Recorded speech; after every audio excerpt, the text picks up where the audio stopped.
আসসালামু আলাইকুম ওরহমতুল্লাহি অবরাকাতু। প্রিয় দর্শক শ্রোতা, আপনারা দেখছেন মাহে রমজানের বিশেষ আয়োজন সংযম ও বিশুদ্ধতায় মাহে রমজান। দর্শক, এই অনুষ্ঠান থেকে আমরা ইসলামের অতীব গুরুত্বপূর্ণ বিষয়গুলো আমরা জানতে পারছি।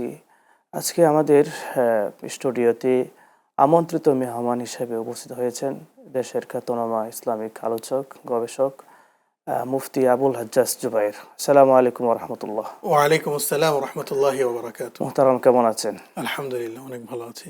আলহামদুলিল্লাহ মুহতারাম, আমরা আপনার এলেম থেকে অনেক কিছুই জানতে পারছি। আজকে আমরা আরেকটি বিষয় জানব।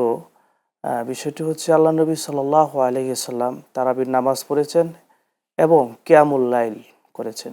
এই দুইটার মাঝে পার্থক্য যদি আমাদেরকে কোরআন ও হাদিসের আলোকে জানিয়ে দিতেন। অবশ্যই খুবই গুরুত্বপূর্ণ একটি বিষয় এটা।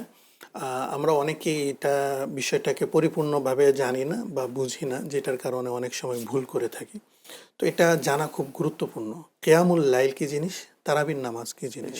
অনেকেরা দুইটাকে এক বানায় ফেলে, অথচ হাদিসের মধ্যে দুই জিনিস বলা হয়েছে।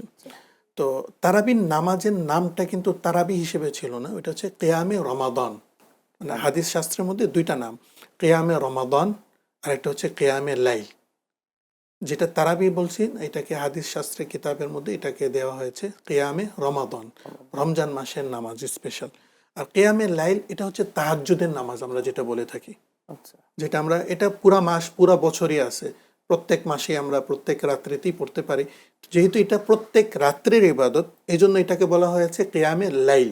কিয়ামুল লাইল। রসুল সাল্লাহ আলাইসাল্লাম প্রত্যেক রাত্রি পড়েছেন।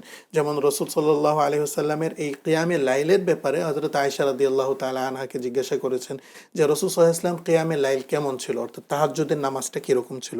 আয়েশা রাদিয়াল্লাহু তাআলা আনহা তখন বলেন যে রসুল সাল্লাহ আলাইসাল্লাম রমজান মাসেও কিয়ামে লাইল পড়েছেন, এরকম না যে তারাবি পড়তেছি বা কিয়ামে রমাদান করতেছি এই কারণে কিয়ামে লাইল তাহাজ্জুদ বাদ দিচ্ছে, এমন না। রসুল সাল্লাল্লাহু আলাইহি ওয়াসাল্লাম রমজান মাসেও পড়তেন, রমজানের বাইরেও রসুল সাল্লাহ আলাইসাল্লাম কিয়ামুল লাইল করছেন, কোনো সময় বাদ যায় নাই। রসুল সাল্লাহ আলাইসাল্লাম সাধারণত 11 রাকাত পড়তেন। মানে 11 রাকাতটা কীরকমভাবে পড়ছেন, ওইখানে হচ্ছে 4 রাকাত করে 8 রাকাত হচ্ছে তাহাজ্জুদের নামাজ আর 3 রাকাত হচ্ছে বেতেরের নামাজ। তো এইভাবে 8 আর 3 বেতের, এভাবে করে 11 রাকাতের কথা হযরত আয়েশা রাদিয়াল্লাহু তাআলা আনহা বলেন।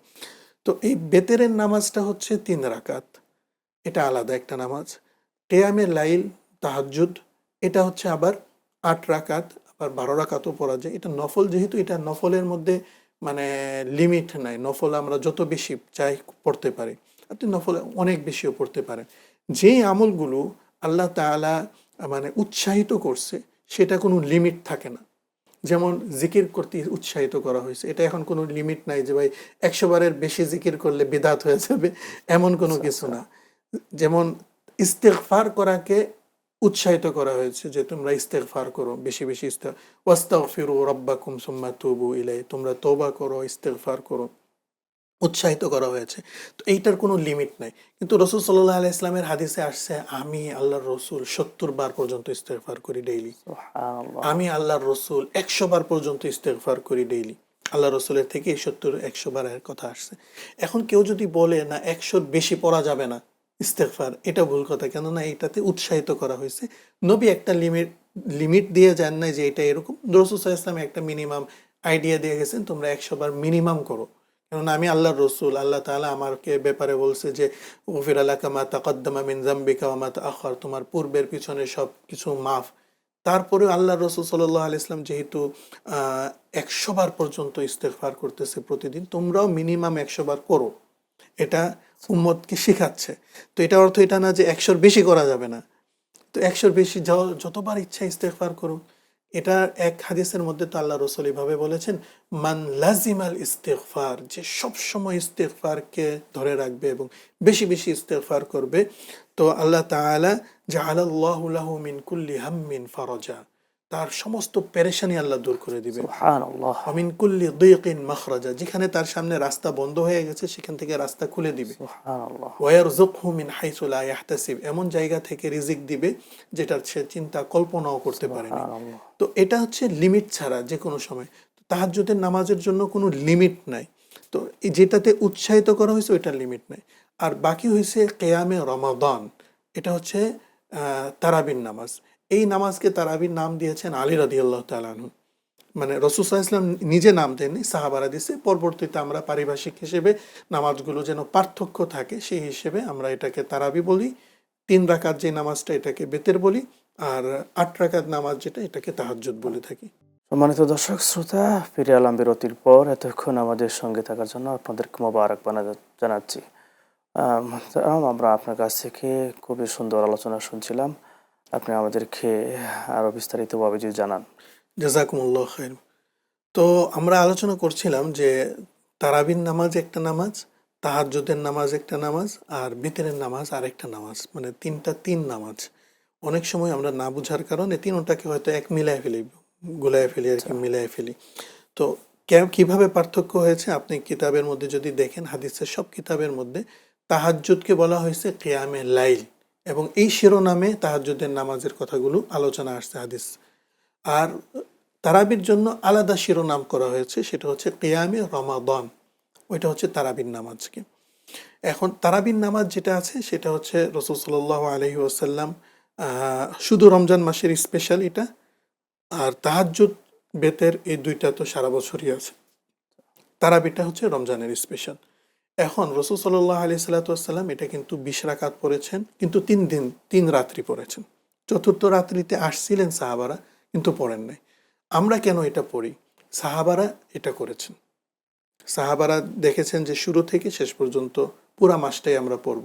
রাসূল সাল্লাল্লাহু আলাইহি সাল্লাম করাননি, এটার কারণ হচ্ছে ভাবছিলেন এটা ফরজ না হয়ে যায়। কেন ফরজ হয়ে যাবে, আশঙ্কা কেন ছিল? রাসূল সাল্লাল্লাহু আলাইহি সাল্লাম তো সারা জীবন কিন্তু ফজরের সুন্নত ২ রাকাতই পড়ে আসছে, কোনো সময় তো গ্যাপ দেননি। এইখানে তো কখনো আশঙ্কা হয় নাই যে এটা ফরজ হয়ে যাবে। কেননা এই যে নামাজটা আছে তারাবি, এটা জামাতে হয়েছিল, আর জামাত ফরজ নামাজের জন্য স্পেশাল। তো যেহেতু এটা জামাতে হচ্ছে, একবার হয়ে গেল, দ্বিতীয়বার হয়ে গেল, তৃতীয়বার হয়ে গেল, যেহেতু এটা জামাতেই হচ্ছে, তখন এখন আশঙ্কা হচ্ছে যেহেতু এটা আরবার জামাতে যদি হয় তো এটা কোথাও ফরজ না হয়ে যায়। কিন্তু সুন্নত নামাজগুলো তো একা একা হচ্ছে, তো এই জন্য ওইটাতে আশঙ্কা নাই। জামাতের নামাজটা এটা ফরজের জন্য খাস, বিশেষ করা হয়েছে। তো এই আশঙ্কার কারণে রাসূল সাল্লাল্লাহু আলাইহি ওয়াসাল্লাম চতুর্থ রাত্রিতে আসেননি। এখন হযরত ওমর রাদিয়াল্লাহু তাআলা আনহু বলেন, রাসূল সাল্লাল্লাহু আলাইহি ওয়াসাল্লামের এখানে তো আশঙ্কা ছিল ফরজ হয়ে যাবে, তো এটা তো হয় নাই, এখন তার সুযোগ নেই। উবাই বিন কাব রাদিয়াল্লাহু তাআলা আনহুকে ডাক দিলেন, ডাক দিয়ে বললেন যে আপনি এক কাজ করেন। উনি যখন মসজিদে আসলেন দেখলেন যে ২-৩ জন এখানে, একজন ইমাম হয়ে ২ জন মুক্তাদি হয়ে কোরআন পড়াইতেছে, একজন এখানে পড়াইতেছে, একজন ২-৩ জন এখানে জামাত করাইতেছে, ২-৩ জন এখানে জামাত করাইতেছে, মানে বিক্রে হয়ে পড়াইতেছে। ওমর রাদিয়াল্লাহু তাআলা আনহু আয়েশা হযরত উবাই বিন কাব রাদিয়াল্লাহু তাআলা আনহুকে বললেন যে তোমার তো কোরআন হিফজ আছে, ভালো জানা আছে, মুখস্থ আছে, এক কাজ করো, সবাইকে এক জামাতে পড়াও, বিক্ষিপ্ত না, একসাথে পড়াও এবং কোরআন খতম দাও। তো এই কোরআন খতম করা এবং এই যে এক জামাতে পড়া, এটা কিন্তু রাসূল সাল্লাল্লাহু আলাইহি সাল্লামের সময় ছিল না, এটা ওমর রাদিয়াল্লাহু তাআলা আনহু করেছেন। রাসূল সাল্লাল্লাহু আলাইহি সাল্লামের সময় আরেকটা ছিল হচ্ছে শেষ রাত্রে তারাবির নামাজ। তো সাহাবারা কি করেছেন, ওনারা বলছেন যে না, এটা শুরুর রাতে, যেহেতু এটা পড়তে হবে এশার পর পরে, শুরু থেকে টাইম শুরু হয়ে যায়, শুরুর রাত্রে পড়েছেন। আর আমরা কেন মানতেছি এটা? কেননা আল্লাহ রসুল বলছেন খুলাফায়ে রাশিদিন যেটা করে তোমরা ওইটা করো, সাহাবারা যেটা করে তোমরা ওইটাকে ফলো করো। তো ওই হিসেবে আমরা সাহাবাদের সুন্নতকে আমরা এখানে করতেছি, যে প্রথম রাত্রি থেকে শুরুর অংশে এশার পর শেষ রাত্রিতে না, মনে করেন 12টা 2টা, রাত্রে 2টাই কিন্তু পড়ি না আমরা, রসুলের সময় কিন্তু এটা ওই সময় ছিল, শেষ রাত্রিতে ছিল। আরেকটা হচ্ছে রাসূল সাল্লাল্লাহু আলাইহি ওয়াসাল্লাম কিন্তু এটা, এই তারাবির নামাজের ব্যাপারে বলেছেন এটা বাসায় উত্তম, কিন্তু রমজান মাসে আমরা দেখি যে সবাই মসজিদে পড়তেছে। কেন? সাহাবারা এটা মসজিদে নিয়ে আসছেন জামাতের সাথে। কি কারণে? ওমর রাদিয়াল্লাহু তাআলা আনহু তখন বললেন যে সাহাবাদের মধ্যে সবাই ক্লান্ত হয়ে থাকে কাজকর্ম করে, তো আবার সবাই কোরআনের হাফেজও না, এখন সবাই যে পড়তে পারবে এই সুযোগও থাকে না। একজন যদি কোরআন খতম করে দেয় তাহলে এটা সবার জন্য সহজ হয়ে যাবে, একসাথে এসে জামাতের সাথে পড়ো। তো এই সিস্টেমটা ওমর রাদিয়াল্লাহু তাআলা আনহু করেছেন। নামটা তারাবি, এটাও সাহাবী করেছেন। এখন আমরা যদি দেখি এখানে কয়েকটা কাজের মধ্যে এক হচ্ছে তারাবির নামাজের নাম, এটা সাহাবারা রেখেছেন। দ্বিতীয় নম্বর হচ্ছে তারাবির নামাজের টাইমিংটা শুরুর রাত্রি থেকে, মানে এশার নামাজের অংশ থেকে শুরু করা, এটা সাহাবারা করেছেন। তারাবির নামাজে যে রাত্র, ওইটা তো 3 রাত্রি রাসূল সাল্লাল্লাহু আলাইহি ওয়াসাল্লাম পড়াইছেন। আমরা পুরা মাস পড়ি, প্রথম চাঁদ দেখা থেকে শুরু করে দিই। সাহাবারা এটা করেছেন। এরপরে মসজিদে জামাত করা, এটা সাহাবারা করেছেন। রাসূল সাল্লাল্লাহু আলাইহি ওয়াসাল্লাম বলেছেন বাসায় পড়া উত্তম। এটা রাসূল সাল্লাল্লাহু আলাইহি ওয়াসাল্লাম তারাবির ব্যাপারে হাদিস আছে, এটা বাসায় পড়া উত্তম। তো মসজিদে করেছেন, এটা হচ্ছে সাহাবারা করেছেন দেখে আমরা করতেছি, এবং পুরা মাস। তো এই যে বিষয়গুলো সবই সাহাবারা করেছেন। এই সাহাবারা কিভাবে করেছেন? 20 রাকাত করেছেন। তো অনেক সময় ভুল করে ফেলি আমরা, যে তাহাজ্জুদের ব্যাপারে যে 8 রাকাতের কথা বলা হয়েছে সেটাকে আমরা মিলিয়ে ফেলি এটা তারাবির সাথে। অথচ সাহাবারা এই সব কিছু করেছেন, আমরা সবগুলোকে ফলো করতেছি।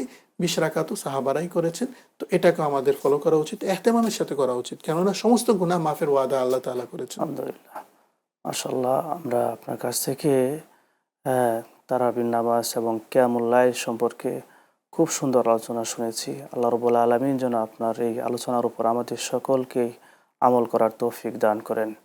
সম্মানিত দর্শক শ্রোতা, আমরা দেখতে দেখতে অনুষ্ঠানের একদম শেষ প্রান্তে চলে এসেছি।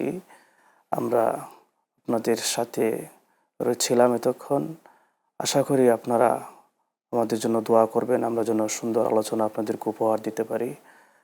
সকলের নেক হায়াত কামনা করে আজকের মতো এখানেই বিদায় নিচ্ছি। আসসালামু আলাইকুম ওয়া রাহমাতুল্লাহি ওয়া বারাকাতুহু।